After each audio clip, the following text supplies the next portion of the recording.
Alright, ladies and gentlemen, welcome back to a brand new video. I hope you're doing well. Today, I thought it would be cool to sit down and talk about some of the biggest considerations, I guess you could say, that could come into play when it comes to Man of Tomorrow. So these are some things that I'd like to see. I mean, you guys know me, I've got a gazillion ideas that it's kind of hard to not go overboard with what I like to call fan goggles. So this is probably going to be a fairly rambly video. But yeah, it is just kind of crazy to think that we're in November now, and before you know it, this movie will be shooting in only April of next year. I mean, you know, guys, it feels like yesterday to me when we had the Superman trailer. So given that we've had Superman, we've had the finale of Peacemaker, which ties into Man of Tomorrow. Now, just looking back on what we've seen from James Gunn's projects in the DCU, what do I want to see? What considerations do I want factored in?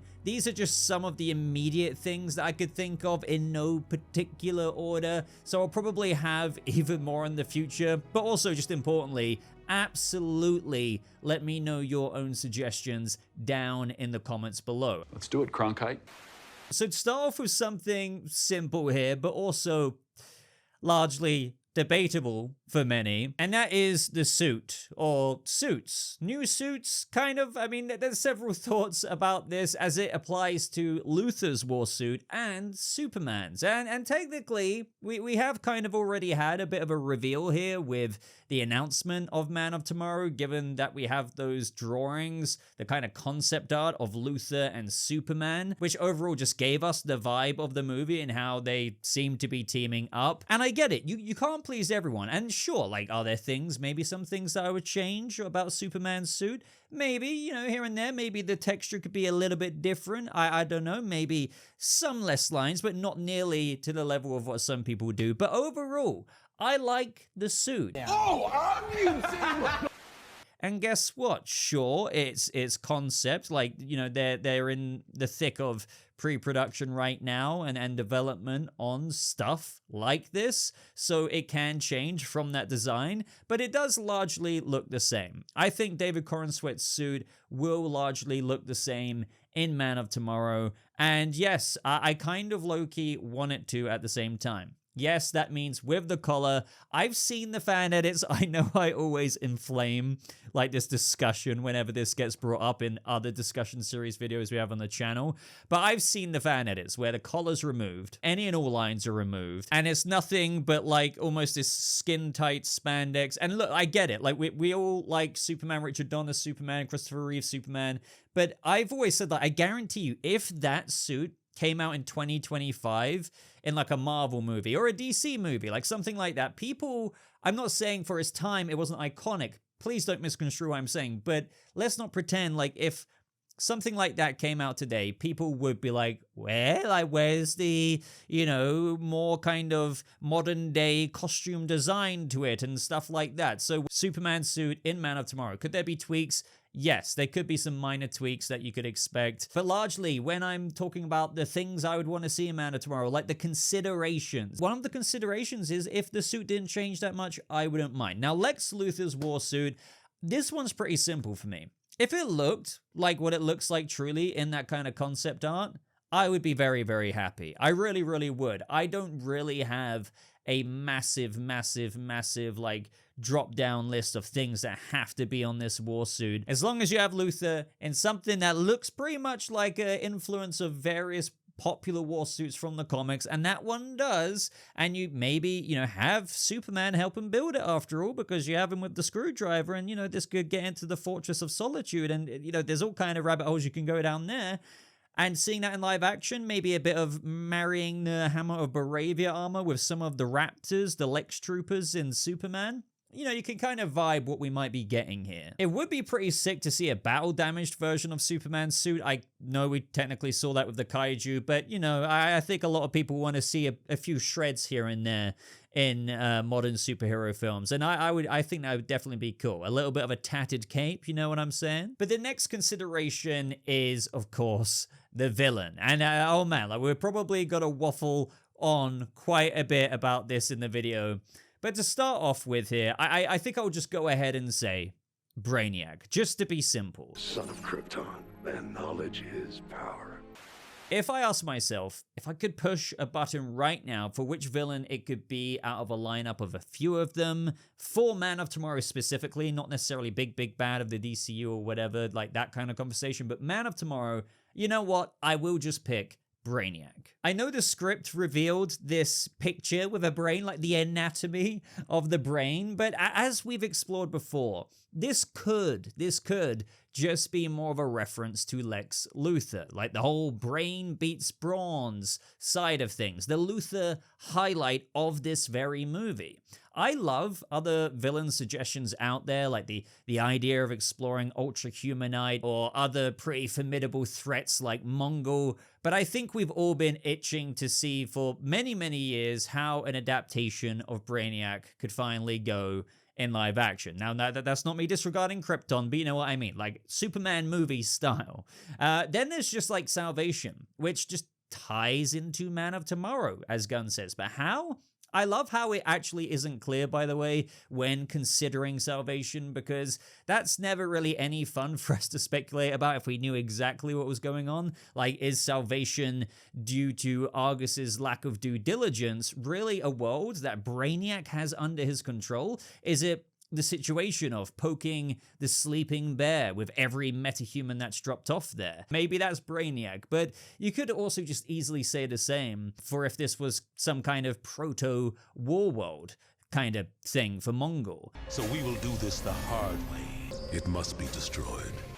So it's like, what would Brainiac be doing here versus the idea of Mongul? Like, why would he want to preserve a planet like Salvation in another dimension, by the way? Like, these are things we need to consider, because I feel like a lot of people are forgetting that Salvation isn't a planet in our space. It's in another dimension. You can't fly to it from Earth. And all that aside, does Salvation, you know, when we see it in Man of Tomorrow, beyond just the much bigger threat of Man of Tomorrow, go far beyond that? I mean, I feel like it could and probably should, just to continue the arc of metahumans versus government, and potentially, yes, lead to a Justice League movie called Justice League Salvation Run or something like that. But as for the villain side of things, going back to the consideration there, as for what I would say is, you know, the most popularly desired villain of choice, Brainiac, like how could he be adapted?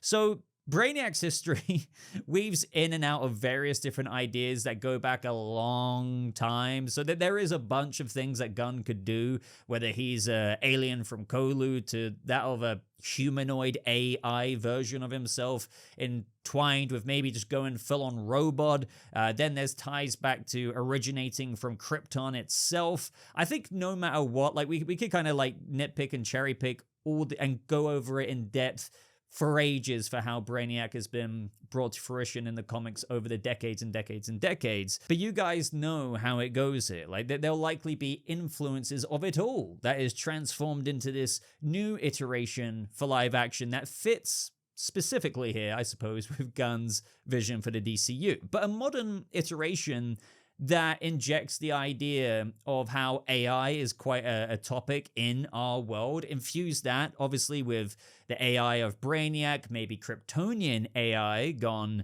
awry. That would be pretty cool, but it would also make it personal for Superman. And as Gunn said when it comes to Man of Tomorrow, like, Lex kind of cares about Lex. So that tells me that there's some self-preservation there, which could tie into this whole alliance even happening in the first place. But I would love to hear how you would like Gunn to adapt Brainiac, if it is even Brainiac. But I don't think things should just necessarily end there. An opportunity for redemption.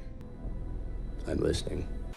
For example, end of the movie, whether it kind of does lean into a redemptive arc for Lex or not, you know, despite him helping out, perhaps there's still this regression into a setup for a longer arc, teasing the early days of the Legion of Doom or something like that. So to double down on the Lex Luthor villainy, but to keep it fairly covert. But then again, after Gunn said this about Man of Tomorrow at that press conference, I think I'm just more interested into getting into the heart of Lex and seeing how he fits into all of this. I think getting to know more of Lex as a human being, we saw a lot of the evil part of Lex. He's pretty evil. He, as a character, is really interesting. There's something, despite everything, that is incredibly heroic about Lex. So I do appreciate how Gunn is basically probably going to attempt to do a bit of a character study of Luthor. Nothing is black and white, right? There is nuance there, and there will be nuance to this human being. So maybe they won't double down on the potential backstab and a more diabolical long-term plan from Luthor, but, I've got my fingers crossed. I think an important consideration when thinking about Man of Tomorrow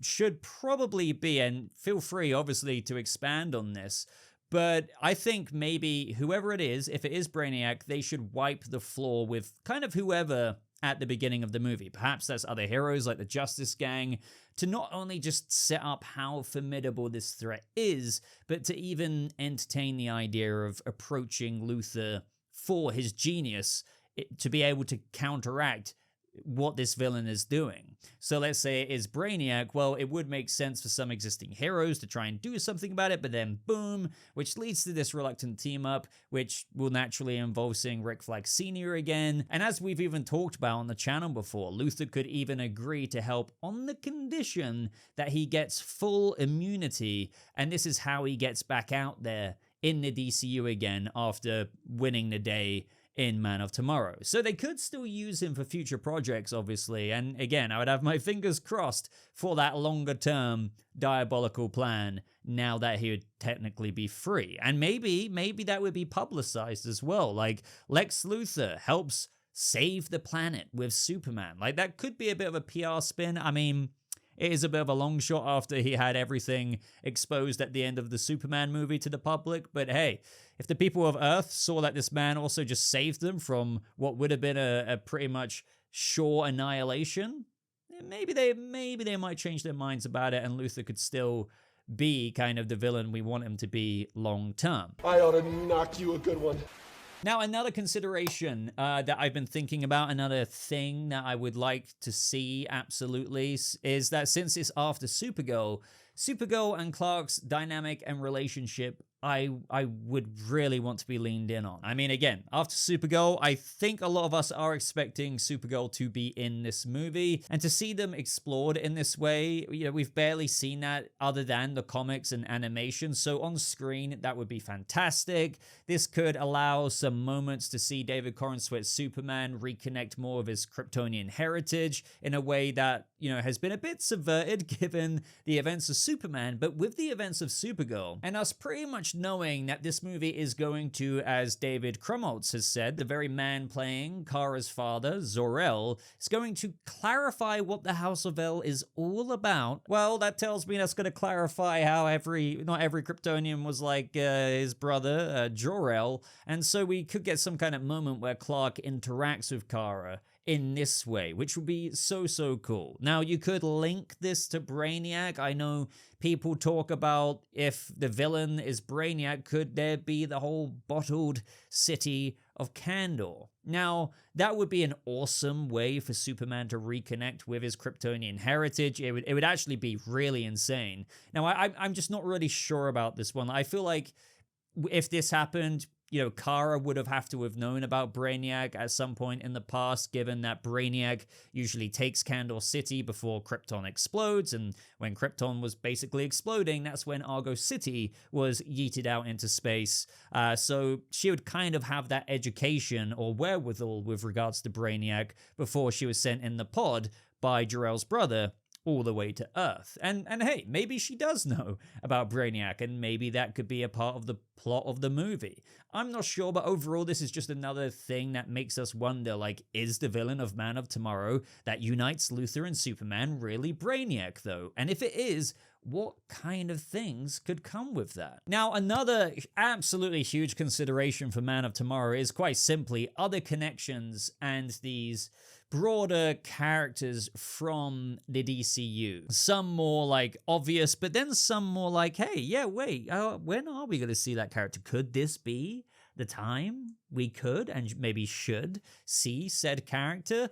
So the thing about this conversation is, well, first of all, new movie, undoubtedly, you're probably going to get a new character or two, right? Even in addition to some others like Guy Gardner that we saw already in Superman. But I also know that this comes at the risk of perhaps concerns of having too many characters or introducing some to not really feature them as much as some fans would like, which I am always in two minds about, because I'm glad, for example, we saw Hawkgirl and Superman. 2/3 of the Justice Game.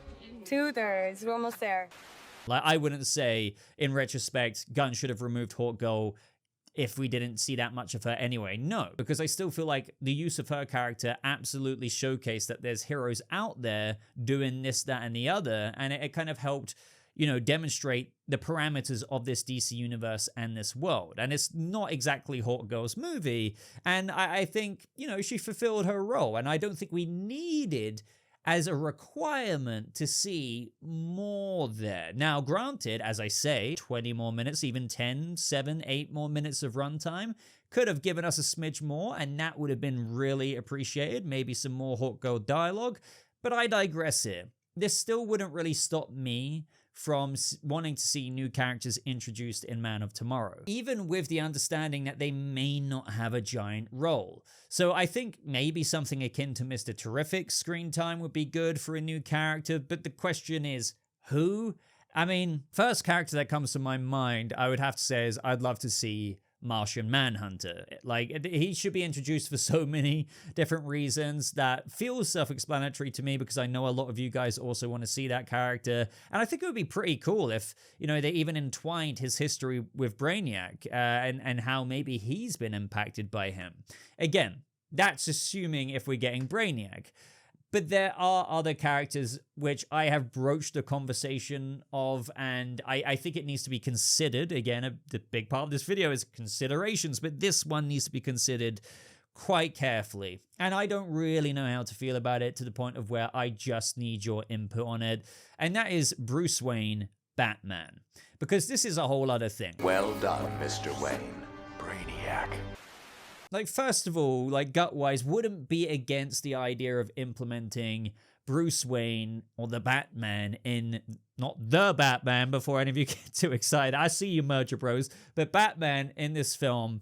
But obviously it would have to be done so carefully as to kind of not make it a throwaway appearance for the sake of it. And I know, again, that sounds contradictory, because there's some characters in the first, well, Superman movie who, you know, arguably are some people's favorite character, and they weren't really in it for much at all. But the thing about Batman is he is a major character of DC, so you still have that risk of some people feeling like it is a throwaway appearance if you're not going to use that character in a larger, much, much larger way, or bare minimum Mr. Terrific kind of role. And I only ever entertain this these days because once upon a time, we can't forget, back in 2023, January, when Gods and Monsters was first announced, the DCU Batman's live-action appearance was thought to be a lot sooner. Don't forget, the Batman Part 2 was supposed to have been released already, but it's still just under 2 years away. Jesus. And so now we're kind of holding off a bit longer for the DCU Batman movie while the Batman Part 2 kicks off. So it's always like that conversation there has always made me consider if Gunn has thought, well, okay, no independent kind of Brave and the Bold movie for now in the DCU, but could we still softly introduce the character in Man of Tomorrow? Potentially. You could say the same thing. Are we gonna maybe kind of do a low-key kind of Creature Commandos Batman thing, but in Clayface? But like Man of Tomorrow, it's a difficult one because, you know, another part of me is kind of like, it's maybe probably safer to not do so, because the more you think about it, the messier it could get. There'll be claims of, oh, you just chucked Batman in there, or like it's overstuffed, or there wasn't enough Batman, or how could Batman not be in a movie where there's a threat like this? So, you know, absolutely, you should have Batman in here. Otherwise, what was he doing? Like, this is the founding member, one of the founding members of the Justice League. Even if he's not in space so much, he would be on the ground trying to do this, that, and the other.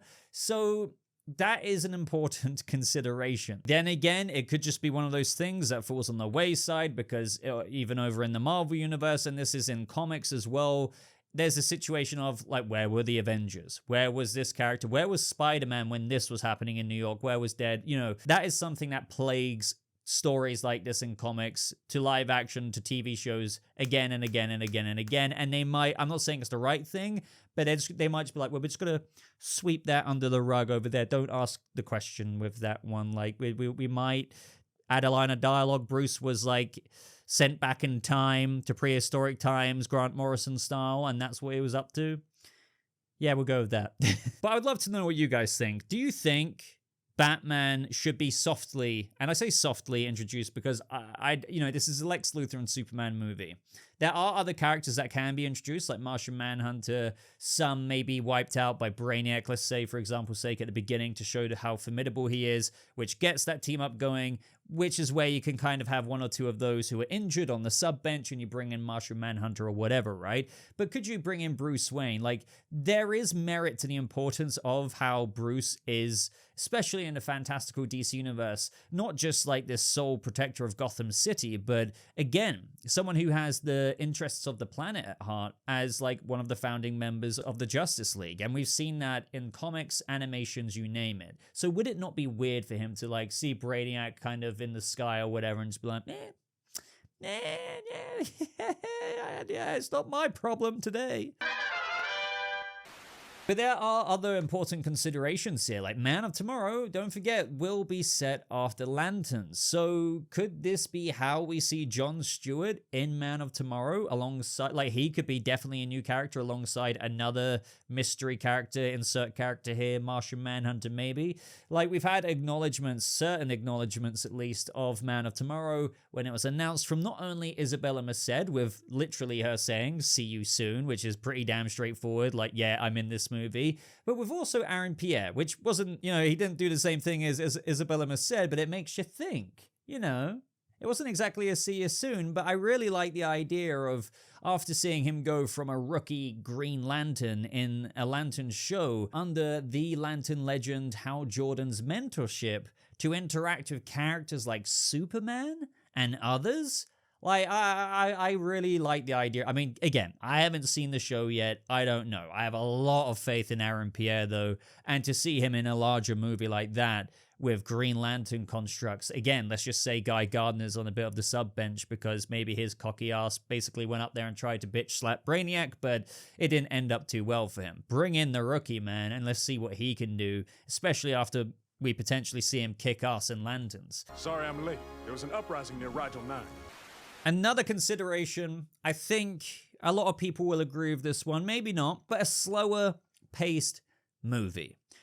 First of all, let me say, I enjoyed the thrill ride of Gunn's Superman, but one of my feedback of the movie from me in my reviews was for the movie to maybe have been just like 10 minutes longer, 20 minutes longer. And I never felt like that was an outrageous thing for me to say because these days, a 2-hour movie, and I feel like a lot of movies are like this, isn't like super long. And again, if you subtract credits from Superman, it is 1 hour and 58 minutes long. Is really extending the runtime to 2 hours and 14 minutes, 17 minutes, something like that, like so bad? I don't think it is. I feel like it's really only beneficial so that we could sit in 1 or 2 scenes longer. Maybe get some more from some characters that felt like, well, certainly a lot of audience members would have liked to have seen a bit more from, but definitely some of the more appreciated scenes for me were the ones where characters just kind of sat and talked, whether that be Mara and Pa Kent, Lois and Clark. So maybe the movie doesn't need to drastically slow down in its pacing, and this could be a pretty mental movie, so my expectations are such that, with a lot going on with Luthor and Superman and possibly Brainiac or whoever the heck it is, that it could be quite jumpy and darty, but I feel like one way of mitigating that problem a little bit is to maybe try and get the runtime a little bit longer. Even just having a little bit of a difference would go a long way in various different avenues of the film. So those are just some considerations. I know this is a big rambly video, and I say some because really, let's face it, there's a billion other considerations that we could go over, but I think I'll like end this off here. Maybe this could be episode 1 of a series of considerations of things that happen within the DCU, maybe in episode 2 for Man of Tomorrow. What I would like to do, as I said at the beginning of the video, is to take your comments and like bounce back and forth there. You guys know how I love rambling here, so we can do this with other movies, other things, even like Elseworlds like the Batman. But if you're at this point of the video, guys, and you want to help support the channel, please consider subscribing for more videos like this, news, reviews, bonus videos, discussion videos, and I'd really appreciate a like and a hype on the video, especially if you have that available in your country, the hype button. Apparently it helps propel this video out there. But with that being said, ladies and gentlemen, I'm gonna love you and leave you, so thank you so much for watching. I hope you have a lovely rest of your day, and I'll see you guys in the next video. Goodbye.